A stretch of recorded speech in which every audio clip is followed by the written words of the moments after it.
제가 간단한 퀴즈를 드리겠습니다. 교회가 위기에 처한 것을 네 글자로 하면은 뭐라고 말할까요? 교회가 위기에 처한 것을 네 글자로 하는데 응급처치입니다. 응급처치. 주님이 승천하신 것을 네 글자로 하면 뭐라고 말할 수 있을까요? 주님이 승천하셨다. 주가 상승. 주가 상승. 죄송합니다. 우리가 이게 단순히 웃고만 넘길 수 없는 게 정말로 응급처치가 필요한 교회들이 있습니다. 주님이 하늘로 승천하셨는데도 여전히 교회 안에서 서로 다투고 갈라지는, 그래서 교회가 무너지는 안타까운 교회들이 있습니다. 갈라디아서는 이 갈라질 위기에 서 있는 교회들에게, 성도들에게 주시는 말씀입니다. 미국의 사회심리학자 로버트 자이언스가 이런 흥미로운 실험을 한 적이 있습니다. 학생들에게 12장의 얼굴 사진인데요. 무작위로 보여주면서 얼마나 호감을 느끼는지를 측정한 실험이었습니다. 어떤 결과가 나왔을까요? 처음에는 비호감이었던 얼굴도 보여주는 횟수가 늘어날수록 호감도가 높아졌다는 겁니다. 그러니까 우리가 자주 보는 것만으로도 생각이 바뀌고 마음이 바뀐다는 것이죠. 이것을 심리학자들은 에펠탑 효과라고 부릅니다. 에펠탑이 지금은 파리의 상징이 되었지만 처음부터 그러지는 않았습니다.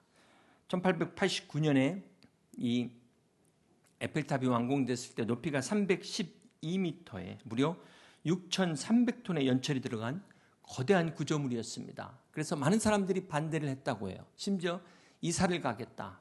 파리의 전경을 망쳐놓는 흉측한 철탑이다. 이런 비난뿐만 아니라 악마의 표식과 같은 혹평이 쏟아졌습니다. 이렇게 많은 사람들이 반대했음에도 불구하고 어쨌든 싫든 좋든 날마다 이 탑을 바라볼 수밖에 없지 않습니까? 그러다 보니까 세월이 흘러 지금은 어느덧 에펠탑 없는 파리를 상상할 수 없게 되었다는 것입니다. 이처럼 우리가 자주 보면 정이 들고 정이 들면 가까워지고 이것을 에펠탑 효과라고 말합니다. 이렇게 우리가 교회 안에서도 자주 보면 정이 들고 가까워져야 되는데 그렇지 못한 경우가 있다는 것이죠. 간혹 성도들 중에서도 서로 편을 가르고 벽을 세우고 이렇게 갈라진 이게 갈라디아 교회의 현실이었다는 것입니다. 오늘은 우리가 계속해서 갈라디아 2장 말씀을 함께 나누고자 합니다. 오늘 본문은 크게 세 가지로 나누어져 있습니다. 첫 번째 부분은 갈라디아서 2장 1절부터 10절까지인데요. 바울이 14년 만에 바나바와 디도를 데리고 예루살렘을 방문하는 내용입니다. 갈라디아서 2장 1절 14년 후에 내가 바나바와 함께 디도를 데리고 다시 예루살렘에 올라간다니 계시를 따라 올라가 내가 이방 가운데서 전파하는 복음을 그들에게 제시하되 유력한 자들에게 사사로이 한 것은 내가 다름질하는 것이나 다름질한 것이 헛되지 않게 하려 함이라. 바울이 여기에서 예루살렘을 방문한 목적을 이야기하고 있습니다. 바울은 자기가 지금까지 이방인들에게 전한 이 복음이 헛수고한 것이 아니라는 것을 예루살렘의 중요한 지도자들, 사도들에게 증명하기 위해서 왔다라고 이야기하고 있습니다. 자, 그런데 바울이 예루살렘에 갈 때 이 바나바뿐만 아니라 디도까지 데려간 이유를 계속해서 3절에 이야기하고 있습니다. 그러나 함께 있는 헬라인 디도까지도 억지로 할례를 받게 하지 아니하였으니 이는 가만히 들어온 거짓 형제들 때문이라. 그들이 가만히 들어온 것은 그리스도 예수 안에서 우리가 가진 자유를 엿보고 우리를 종으로 삼고자 함이로되. 갈라디아 교회 안에서 이방인 헬라인인 디도에게 지금 바울은 거짓 형제들이라고 말하잖아요. 유대주의자들이 할례를 강요합니다. 그럼에도 바울은 단호히 거부했죠. 왜냐하면 할례를 받아들이는 순간 율법으로 되돌아가는 것이기 때문에 결코 바울은 이것을 받아들일 수가 없었습니다. 바울은 예루살렘의 이 사도들이 지금 할례 받지 않은 이 이방인 디도를 받아주는 것을 통해서 이 문제를 확실하게 정리하기 위해서 디도를 함께 데리고 간 것입니다. 갈라디아서 2장 9절을 계속해서 보겠습니다. 또 기둥같이 여기는 야고보와 게바와 요한도 내게 주신 은혜를 알므로 나와 바나바에게 친교의 악수를 하였으니 우리는 이방인에게로 그들은 할례자에게로 가게 하려 함이라. 자, 여기 야고보, 베드로, 요한 같은 기둥과 같은 예루살렘의 사도들, 이 중요한 지도자들이 바울의 주장을 결국 인정하게 되죠. 여기서 예루살렘 지도자들이 이방인에게는 할례가 필요 없다라는 것을 공식적으로 인정을 해줍니다. 그래서 이제 더 이상 할례 문제를 가지고 교회 안에서 왈가왈부하지 않도록 바울이 그렇게 정리를 한 것입니다. 만약 이때 예루살렘 사도들이 바울의 주장을 인정하지 않았다면 어떻게 됐을까요? 아마 교회는 두 쪽으로 나뉘었을 겁니다. 우리가 기독교 역사를 통해서 보면 동로마 교회와 서로마 교회가 갈라진 것처럼 이 유대인 교회와 이방인 교회가 갈라져서 교회의 역사가 바뀌게 되었을 것입니다. 자, 이처럼 사도 바울이 예루살렘에 올라간 것은 교회의 하나됨을 지키기 위해서 올라간 것입니다. 유대인들이든 이방인들이든 교회 안에서 서로 구별되지 않고 하나의 복음, 하나의 교회를 위해서 사도 바울이 예루살렘에 왔다는 것입니다. 자, 그런데 여기서 한 가지 우리가 사도행전 16장을 보시면요, 사도 바울이 디모데에게는 할례를 허락합니다. 그런데 오늘 본문에 이 디도에게는 할례를 허락하지 않아요. 왜 디모데에게는 허락하고 디도에게는 허락하지 않았을까요? 여기서 우리가 디모데에게 준 할례는 구원의 조건이 아니었다는 것을 아셔야 됩니다. 그리고 굳이 구원의 조건이 아닌데 교회 안의 유대인들과 불필요한 마찰을 피하기 위해서 허락했지만, 지금 오늘 본문의 갈라디아 교회 안의 디도의 할례 문제는 구원의 조건으로 제시했기 때문에 사도 바울이 결코 받아들일 수가 없었다는 거예요. 우리가 아무리 타협하려고 해도 타협할 수 없는 게 있다는 사실을 기억하셔야 됩니다. 갈라디아서 2장 4절을 보시겠습니다. 이는 가만히 들어온 거짓 형제들 때문이라. 그들이 가만히 들어온 것은 그리스도 예수 안에서 우리가 가진 자유를 엿보고 우리를 종으로 삼고자 함이로되. 여기서 우리가 놓치지 말아야 될 게 그리스도 예수 안에서 우리에게 주신 믿음의 자유를 지켜야 된다는 것입니다. 사랑하는 성도 여러분, 인간이 만든 종교는 자유를 주는 게 아니라 오히려 자유를 빼앗습니다. 여러분 생각해 보세요. 고대 그 샤머니즘, 이방 종교들의 공통점이 다 신들에게 제사 지낸다고, 심지어 자기 자녀를 제물로 바치지는 않나, 공양미 300석을 비롯해서 엄청난 제물과 희생을 치르게 합니다. 감당하기 어려운 것들을 요구합니다. 왜 그럴까요? 그 이유를 한번 생각해 보면 사실 그게 가짜들이기 때문에 인간의 근본 문제를 해결할 수 없어요. 인간의 죽음을 해결할 수가 없지 않습니까? 그러다 보니까 더 힘들게 하는 거예요. 더 많은 것들을 요구하게 하는 겁니다. 이렇게 힘든 걸 했으니까 신이 들어주겠지. 지성이면 감천 아니냐, 이런 식으로 이만큼 고통을 치렀으니까 뭔가 응답이 오겠지. 이런 일종의 거래와 같은 보상 심리가 있는 겁니다. 그러나 우리 기독교의 복음은 우리 인간으로 하여금 모든 무거운 죄의 짐을 비롯해서 이 모든 짐으로부터 진정한 자유를 얻게 하는 이 복음, 이것이 바로 주님이 우리에게 주신 복음의 능력인 것을 믿으시기를 바랍니다. 사랑하는 성도 여러분, 이 복음의 자유에는 두 가지가 있습니다. 첫 번째는 율법으로부터의 자유, 율법의 멍에에서 자유케 하는 것입니다. 여러분, 행위로 구원받는 종교를 보세요. 전부 다 그 안에 규칙들이 있잖아요. 그 목록 리스트들이 한도 없이 있습니다. 금식을 하고 고행을 하고 수행을 하는 것뿐만 아니라 자기들 안에 이 모든 규정들을 다 지켜야만 구원받고 지켜야만 신자의 자격이 주어집니다. 자유를 얻겠다고 왔는데 오히려 더 많은 짐을 지게 만드는 거예요. 종교가 사람을 해방시키는 게 아니라 종교라는 것으로 더 억압을 하고 있다는 것입니다. 그런가 하면은 이 복음이 주는 두 번째 자유는 죄책감, 이 죄에 대한 모든 두려움으로부터의 자유를 이야기합니다. 여러분 생각해 보세요. 만약 내 행실로 구원을 받는다면 우리가 죄를 지을 때마다 어떨까요? 나는 틀렸다. 과연 내가 구원받을 수 있을까? 끝없는 불안과 두려움에 빠지지 않겠습니까? 이 죄책감의 악순환에 빠지게 된다는 거예요. 이사할 때마다 손 없는 날 따지는 사람들, 이사조차 마음대로 못 가잖아요. 그런데 복음 안에서 자유함을 누리는 우리는 어떻습니까? 일부러 손 없는 날 찾아가지고 우리는 손 있는 날 찾아가지고 더 싼 비용으로 이사를 가잖아요. 남들 이사 안 갈 때 이사 가는 이 자유함, 못 박는 것조차도 부정 탄다고 눈치 보면서 사는 사람들이 있는데 우리는 그냥 맘대로 박잖아요. 맘대로. 못이 없어서 못 박는 거지. 신경 쓸 필요가 없잖아요. 쓸데없는데 신경 쓸 필요가 없는 거예요. 이게 진정한 자유함이라는 거예요. 자유가 없는 율법의 삶은 기쁨이 아닙니다. 평안할 수가 없습니다. 두려움과 억압 가운데 살 수밖에 없다는 거예요. 노예로 살 수밖에 없다는 것입니다. 고린도전서 9장 19절 말씀입니다. 내가 모든 사람에게서 자유로우나 스스로 모든 사람에게 종이 된 것은 더 많은 사람을 얻고자 함이라.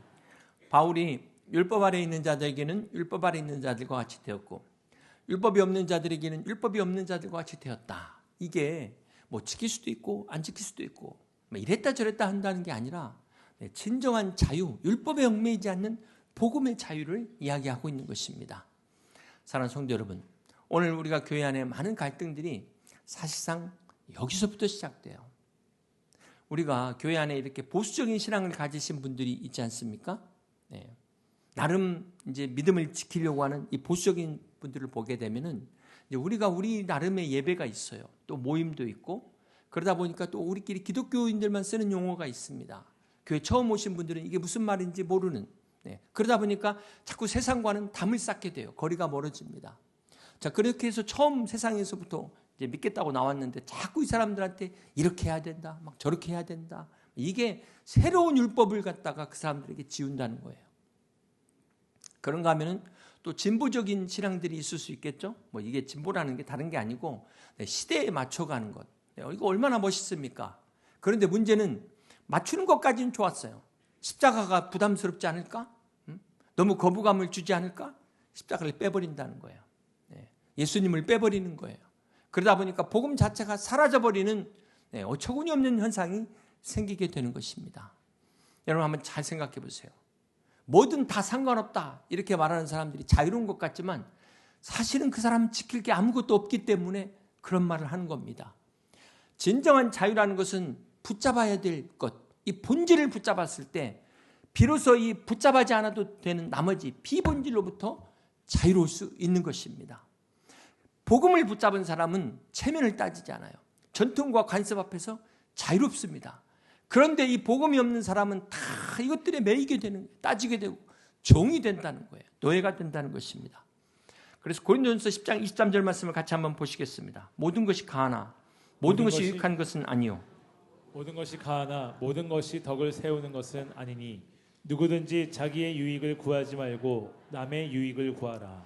그렇습니다. 우리 믿는 성도들은 복음 안에서 모든 것이 가한, 뭐든 할 수 있는 진정한 자유가 있음을 믿으시기를 바랍니다.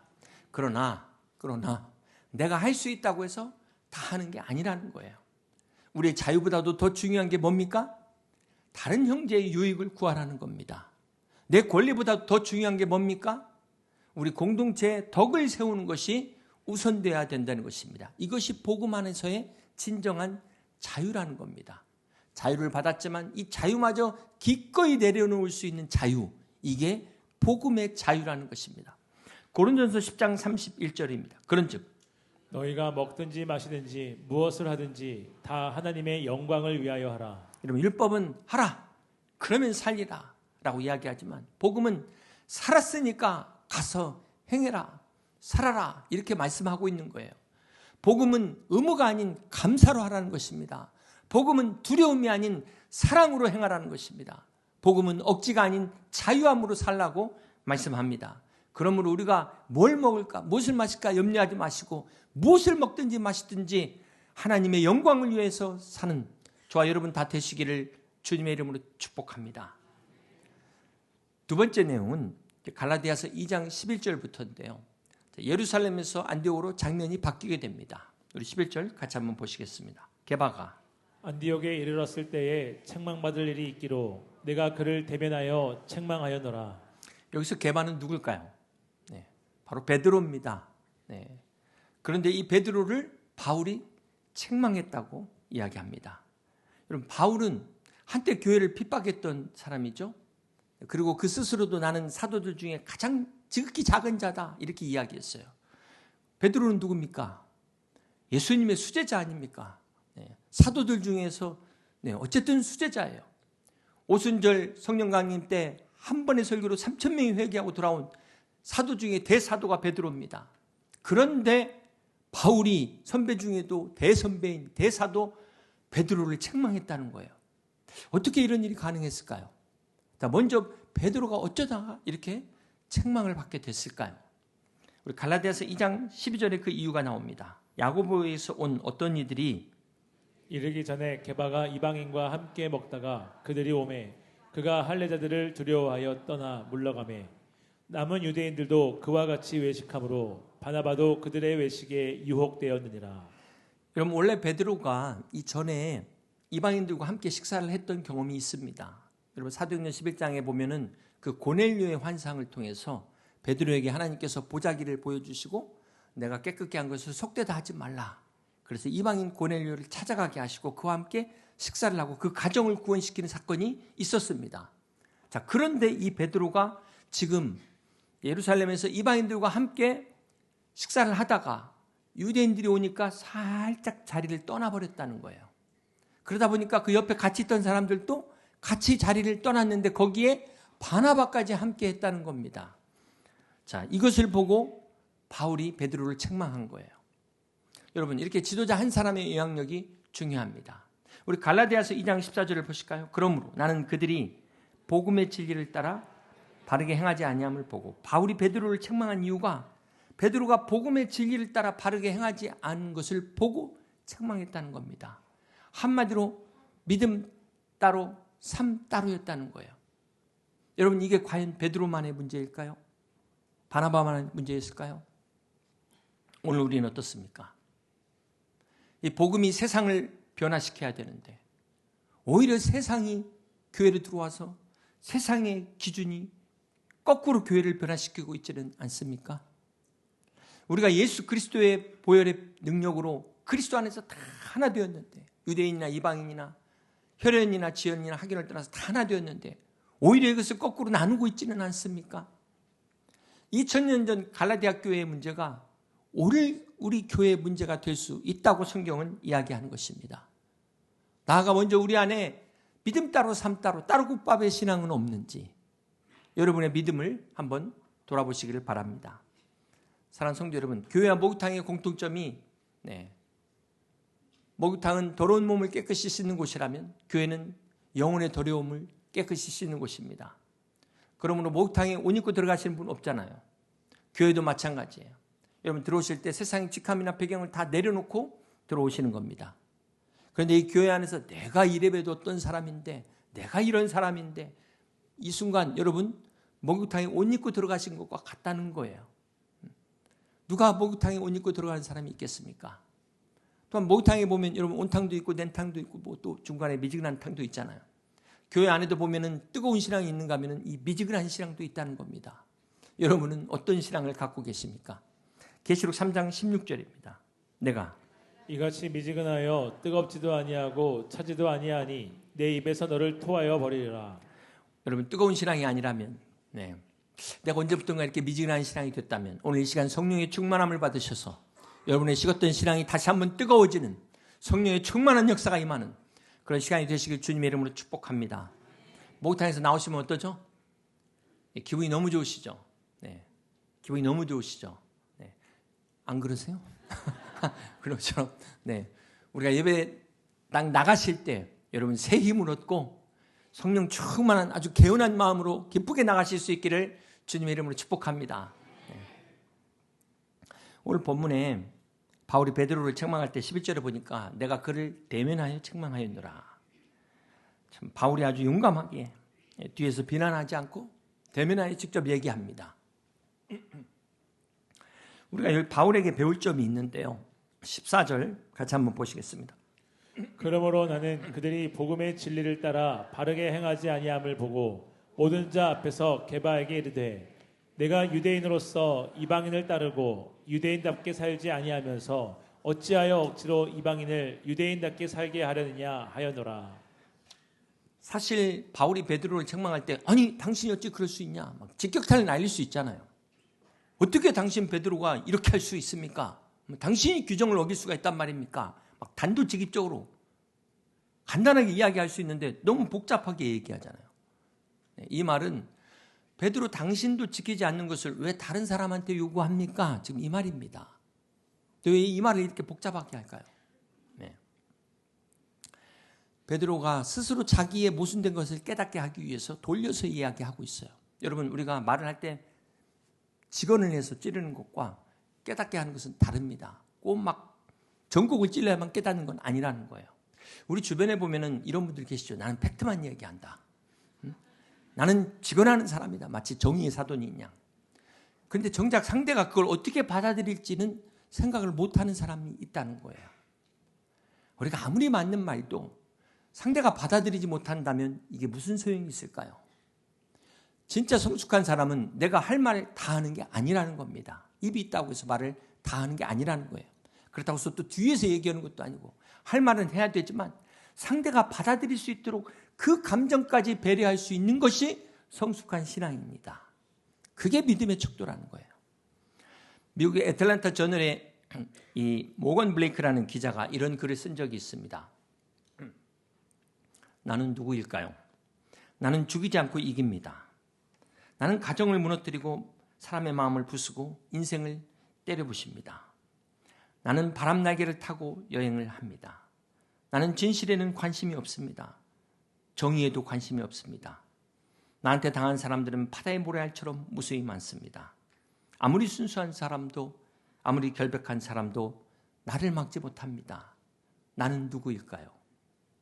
나는 바로 가십입니다. 험담. 그렇습니다. 야고보서 3장 6절의 말씀을 보시겠습니다. 혀는 곧 불이요 불의의 세계라. 혀는 우리 지체 중에서 온 몸을 더럽히고 삶의 수레바퀴를 불사르나니 그 사르는 것이 지옥불에서 나느니라. 여러분, 성냥개비 하나의 불이 아니 스파크가 숲 전체를 태우듯이 우리의 이 작은 말 한마디가 한 가정을 무너뜨릴 수 있습니다. 한 교회를 분열시킬 수 있어요. 한 사람의 인생을 통째로 불태워버릴 수 있다는 사실을 명심하시기를 바랍니다. 부부의 문제도 마찬가지예요. 다 이 말 한마디가 사람을 살리기도 하고 죽이기도 합니다. 어느 한 청년이 목사님한테 물었어요. 목사님, 성경의 신명기에 보면 남자가 결혼을 하면 1년 동안 병역을 면제시키도록 했는데 그게 무슨 이유 때문입니까? 그러니까 목사님이 잠시 생각을 하더니만 그야 당연하지. 그 불쌍한 남자는 지금 자기 집에서도 전쟁을 치러야 하지 않냐. 여러분, 군대는 2년이지만 가정은 평생 복무입니다. 이게 물론 웃자고 하는 이야기지만 가정이 전쟁터가 되는 이유는 어디서부터 시작될까요? 아주 작은 말에서부터 시작됩니다. 부부간의 대화가 쓰레기를 좀 버리라고 했더니 이거 왜 안 버렸어? 양발 왜 뒤집어 놨어? 이 왜라는 단어를 사용하게 되면은 듣는 상대방은 어떤 느낌을 가질까요? 막 나를 질책하는구나 이런 느낌을 받게 됩니다.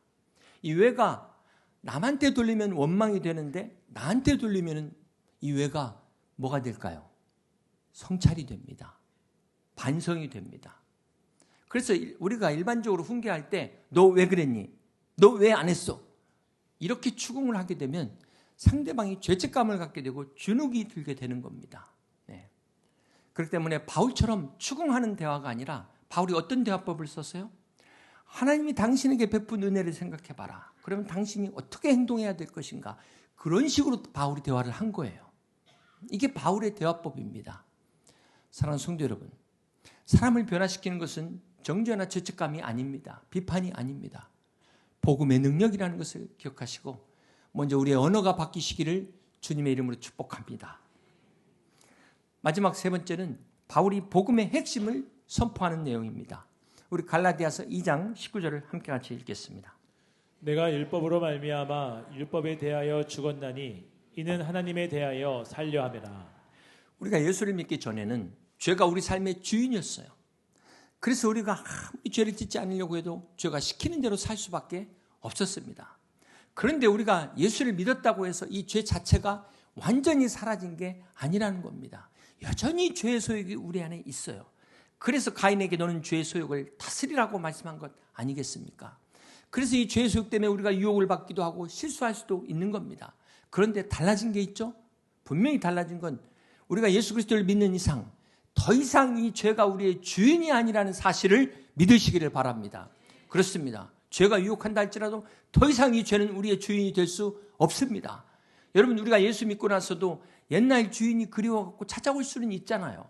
옛날 주인이 와가지고 보자고 너 아직도 내 거야 라고 막 협박할 수도 있지 않겠습니까? 유혹할 수도 있지 않겠습니까? 그때마다 내가 왜 이럴까 하면서 무너질 필요가 없다는 겁니다.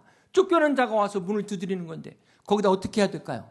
담대하게 선포하라는 거예요. 어떻게 선포합니까? 이렇게 선포하는 것입니다. 내가 그리스도와 함께 십자가에 못 박혔나니 그런즉 이제는 내가 산 것이 아니요 오직 내 안에 그리스도께서 사시는 것이라.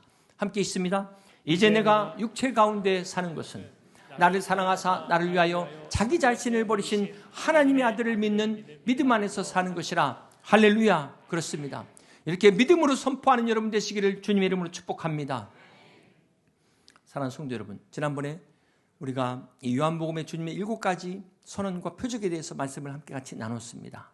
그 주님의 I am 선언 중에 마지막 7번째 선언을 기억하십니까? 요한복음 15장 5절에 나는 포도나무요 너희는 가지라. 그가 내 안에 내가 그 안에 거하면 사람이 열매를 많이 맺나니 나를 떠나서 너희가 아무것도 할 수 없음이라. 이 말씀이 오늘 바울이 갈라디아서 2장 20절에 고백한 이 말씀과 사실은 같은 맥락이라는 겁니다. 같은 말씀이라는 것입니다. 그렇습니다. 사랑하는 성도 여러분, 오늘 많은 기독교인들의 문제가 뭘까요? 주님과 함께 십자가에 못 박혔다고 말로만 하고 못 박히지 않은 게 문제예요. 내 안에 그리스도가 산다고 말하지만 실상은 내가 살고 있는 게 문제라는 것입니다. 많은 사람들이 기도하면서도 왜 주님 내 인생 역사하지 않습니까? 왜 내 문제, 내 기도에 응답하지 않습니까? 그렇게 이야기하지만 여러분 잘 생각해 보세요. 주님이 역사하지 않는 게 아니라 못하시는 겁니다. 주님은 인격적이신 분이에요. 우리가 주님을 영접하고 초대하지 않는데 강압적으로 우리 마음의 문을 부시고 들어오는 분이 아니라는 것입니다. 여러분 요한복음 2장의 가나 혼인잔치를 보세요. 예수님이 그 자리에 계셨습니다. 그런데도 포도주가 떨어졌습니다. 왜 그럴까요? 물론 그럴 수 있죠. 중요한 것은 그 자리에 주님이 손님으로 계셨다는 거예요. 손님은 아무리 능력이 있어도 주인 행세를 행할 수가 없습니다. 그런데 마리아가 하인들을 불러다가 이제부터 무엇이든지 예수님이 시키는 대로 하라. 그 순간부터 바로 예수님이 주인이 됐어요. 이렇게 주님이 하라는 대로 물의 항아리를 아구까지 채우고 그 물을 떠다가 연회당에 갖다 주자. 물이 변하여 포도주가 되는 이러한 기적이 일어난 것을 믿으시기를 바랍니다.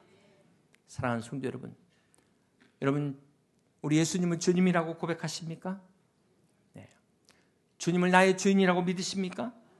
우리가 입으로는 주인이라고 주님이라고 고백하면서도 실제로는 주님을 손님 대접하고 있지는 않냐는 거예요. 손님은 내가 초대해야만 오고 내가 필요할 때만 부르고 필요 없으면 돌려보낼 수 있는 게 바로 손님입니다. 그러나 주인은 다릅니다. 주인은 내가 허락하지 않아도 언제든지 올 수 있는 것이 주인입니다. 주인은 내가 원하지 않아도 언제든지 명할 수 있는 것이 주인입니다. 우리 삶의 모든 방의 열쇠를 가지신 분이 바로 주인입니다. 그렇다면 오늘 예수님은 여러분의 주인이십니까? 손님이십니까? 한번 여러분의 믿음을 돌아보시길 바랍니다.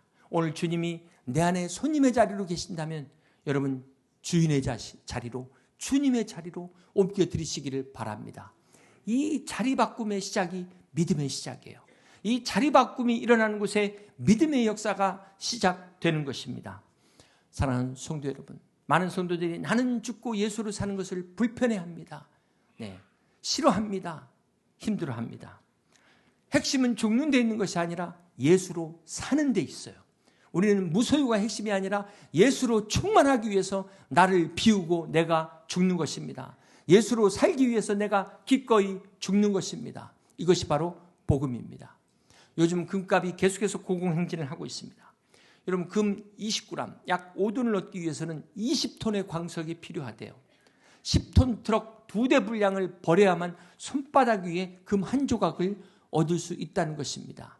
이것이 세상의 진리예요. 사도 바울도 오늘 그렇게 이야기합니다. 자기가 그 자랑스러운 히브리인 중에 히브리인이요 베냐민 지파요 이 유대인의 혈통과 당대 최고의 가말리알의 학벌과 누구보다도 열심인 바리새인의 이 종교적인 열심으로 남들이 다 부러워할 만한 이 사도 바울은 이것을 다 배설물로 버린다고 말하고 있어요. 왜냐하면 그리스도를 깨달았기 때문에 그리스도를 얻기 위하여 기꺼이 자기의 모든 것들을 배설물이라고 선포했던 것입니다. 사랑하는 성도 여러분, 우리 예수님이 누구십니까? 만왕의 왕이십니다. 우주 만물을 창조하신 하나님이십니다. 가장 존귀하고 영광을 받으시기에 합당하신 분이십니다. 우리가 예수님의 생명으로 산다는 것, 그 주님이 내 안에 산다는 것, 이 얼마나 놀라운 축복입니까? 네. 얼마나 이보다 더 귀한 일이 어디 또 있겠습니까? 사랑하는 성도 여러분, 이제 말씀을 정리합니다. 오늘 우리의 신앙을 되돌아보길 원합니다. 우리가 왜 신앙생활을 하고 있습니까? 많은 사람들이 다 처음에 복받기 위해서, 구원받기 위해서 신앙생활을 시작합니다. 그러나 이 하나님의 은혜를 깨닫게 되면 이제 신앙생활의 동기가 바뀌게 됩니다. 복음을 알기 전에는 어쩔 수 없는 의무 때문에, 두려움 때문에 형식적으로 신앙생활을 했다면 복음을 깨닫고 나면서부터는 이것이 감사로 바뀌게 됩니다. 기쁨으로 바뀌게 됩니다. 여러분은 어떤 단계에 계십니까? 오늘 사도 바울이 내가 그리스도와 함께 죽고 이제는 내가 사는 것이 아니요 내 안에 그리스도께서 사시는 것이라는 이 고백이 저와 여러분의 고백이 되시기를 주님의 이름으로 축복합니다. 오늘 사도 바울의 이 고백이 우리의 입술의 고백이 아닌 여러분 가슴 깊은 곳에서 나오는 진실한 믿음의 고백이 될 수 있기를 주님의 이름으로 축복합니다. 이때부터 우리의 믿음이 시작되는 겁니다. 이때부터 우리의 신앙이 더 이상 짐이 아니라 은혜에 감사하는 진정한 자유가 되는 것입니다. 더 이상 섬김이 의무가 아닌 기쁨이 되는 것입니다. 전도가 부담이 아닌 나눔이 되는 것입니다. 이 놀라운 복음의 은혜가 흘러넘쳐 세상의 복음의 소망을 전하는 복된 여러분의 삶이 되시기를 주님의 이름으로 간절히 축원합니다. 말씀을 생각하시면서 함께 같이 내가 그리스도와 함께 십자가에 못 박혔나니 그런즉 이제 내가 산 것이 아니오 오직 내 안에 예수께서 사신 것이라. 함께 같이 찬양하시고 기도하시겠습니다.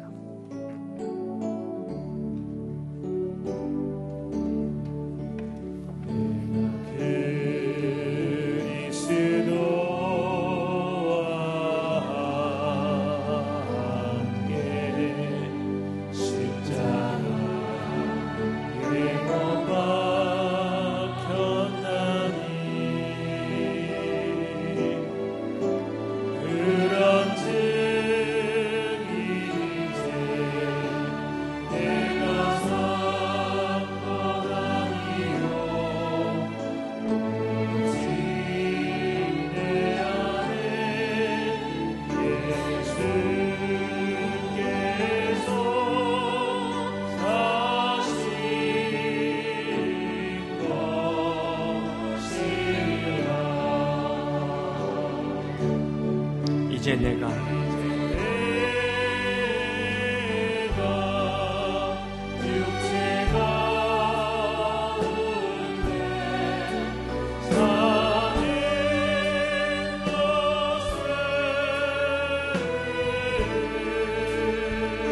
나를 사랑하사 자기는 원시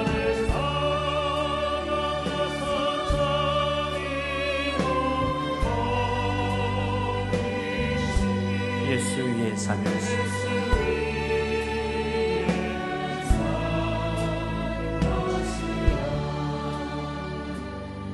이 시간 마음을 모아서 우리가 함께 같이 기도하기 원합니다. 내가 그리스도와 함께 십자가에 못 박혔나니 그런즉 이제는 내가 사는 것이 아니요 오직 내 안에 그리스도께서 사시는 것이라. 이제 내가 육체 가운데 사는 것은 나를 사랑하사 나를 위하여 자기 자신을 버리신 하나님의 아들을 믿는 믿음 안에서 사는 것이라는 이 사도 바울의 고백이 오늘 저와 여러분의 고백이 되고 기도가 되기를 소원합니다. 이 시간 이러한 믿음의 삶을 살 수 있도록 진정한 복음 안의 자유를 누릴 수 있도록 이 시간 함께 같이 기도하시겠습니다. 내가 그리스도와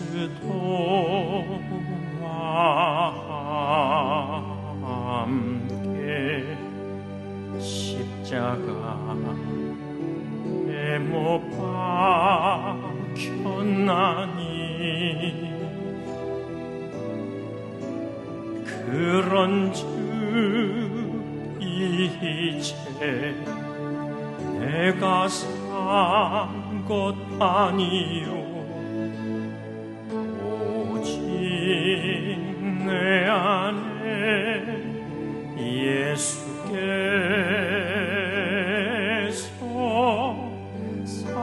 하신 것이라.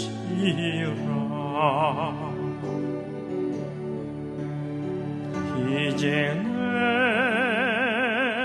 내가 육체 가운데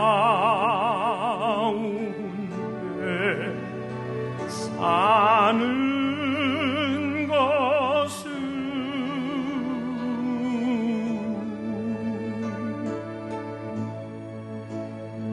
나를 사랑하사 자기 몸 버리신 예수의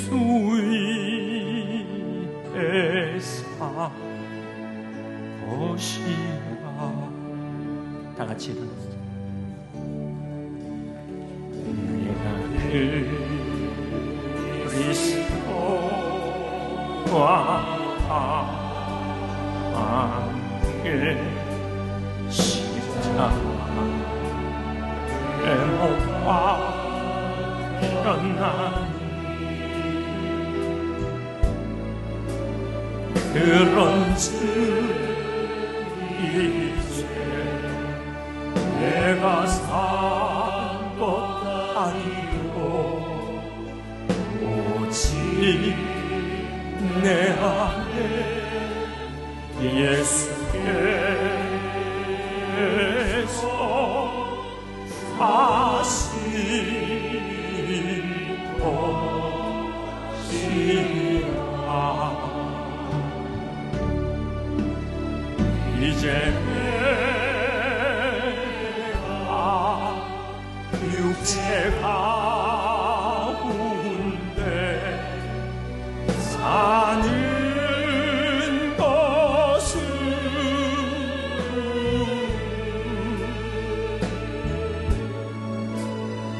나를